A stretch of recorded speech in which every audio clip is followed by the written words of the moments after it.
j'espère que vous allez bien. Je vous retrouve pour un navet de lecture, ça faisait longtemps. Et dans cette vidéo aussi, je vais vous parler de 5 mangas. Je commence avec Flying Wish de Shiro Ishizuka, publié aux éditions Nobinobi, donc maison d'édition préférée, notamment en ce qui concerne les albums. Et dans ce manga-ci, nous allons faire la rencontre de Makoto, jeune sorcière qui quitte Tokyo pour le nord-est du Japon. Et je m'attendais à avoir peut-être même une école, apprentie sorcière ou en tout cas de la magie. Et il n'en a pas tant que ça. Par contre, ce manga regorge d'humour. J'ai énormément ri, mais j'aurais aimé que l'histoire soit un petit peu plus développée, qu'il se passe un petit peu plus de choses. C'était assez simple, mais voilà, c'était fluide, c'était fort sympathique. Les dessins sont très simples aussi. Enfin voilà, ça se voit vraiment. Il y a peu de fond, peu de détails. Voilà, souvent des personnages, seulement les personnages en fait. Mais le personnage principal est très attachant, attendrissant. Et pour vous donner un exemple de son comportement et du coup de l'humour, à un moment donné, donc elle arrive à l'école et elle dit à l'une de ses camarades: à part le fait que je sois une sorcière, je suis une fille ordinaire comme toi. Alors j'aimerais bien qu'on soit amis si tu veux bien. Bon oui, c'est vrai que si on enlève le fait que tu pratiques la magie et que voilà, on est tous pareils. Ce manga n'est pas un coup de cœur parce que j'aurais aimé que ce soit un petit peu plus développé, mais sur mon blog il est noté 5 étoiles sur 6, donc c'est une très très bonne lecture que je conseille et j'ai d'ailleurs déjà le tome 2.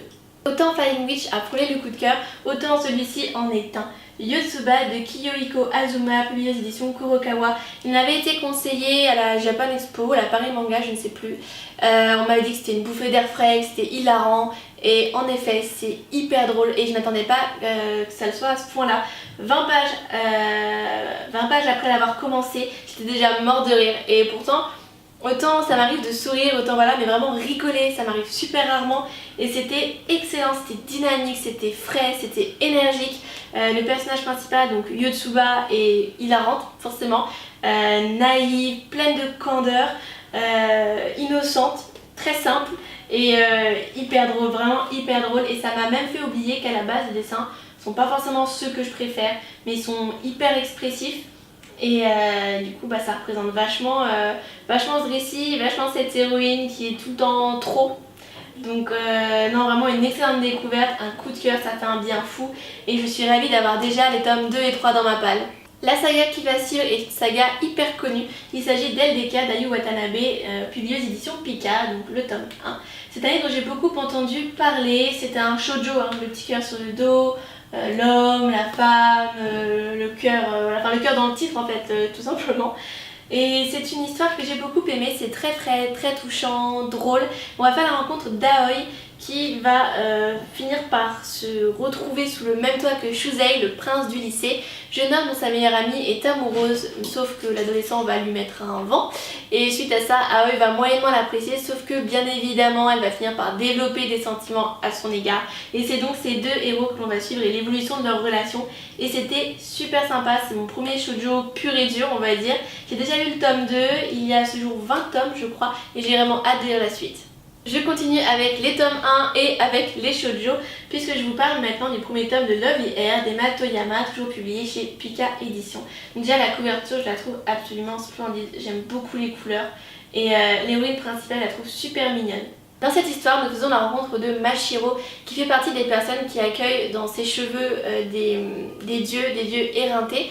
Donc c'est une croyance qui fait partie de la religion shintoïste. Et je trouve ça super intéressant d'en apprendre un petit peu plus sur le folklore japonais, sur les religions, sur les croyances et sur les différents dieux. Sachant que la jeune fille est malheureusement séquestrée par sa tante qui la déteste.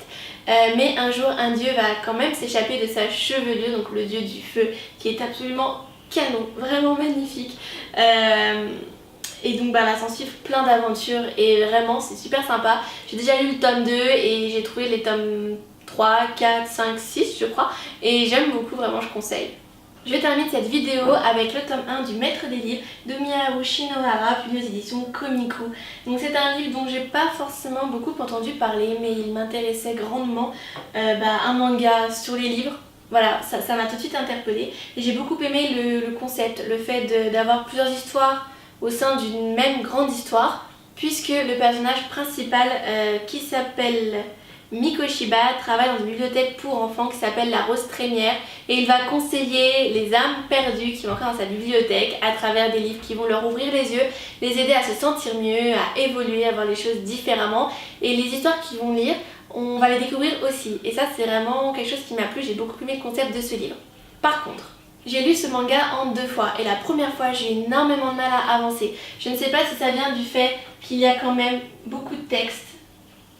Ouais, beaucoup de textes. Ou des dessins qui sont pas ceux que je préfère. Mais le lendemain, j'ai lu beaucoup plus vite. Alors est-ce que c'était moi qui étais trop fatiguée la veille? Je ne sais pas. Mais voilà, j'ai d'autres tomes dans ma palle. Je vais les lire, en tout cas lire le tome 2 pour voir si je continue ou pas. Parce que voilà, j'ai une palle de 300 bouquins, il sort des livres tout le temps, des livres qui m'intéressent. Donc j'ai pas trop envie de me forcer à lire des livres qui me plaisent pas forcément. Mais le concept me plaît, en même temps c'est original. Donc à voir, dites-moi en commentaire si vous plaît cette saga, si vous l'avez lu et ce que vous en avez pensé. Cette tablette lecture spéciale manga est maintenant terminée, j'espère qu'il vous aura plu. N'hésitez pas à me dire si vous lisez vous aussi des mangas, ce type de littérature vous plaît, vous intéresse. N'hésitez pas non plus à m'en conseiller, notamment des shoujo si possible ou des josei. Et voilà, moi je vous dis à très bientôt pour une nouvelle vidéo. Salut!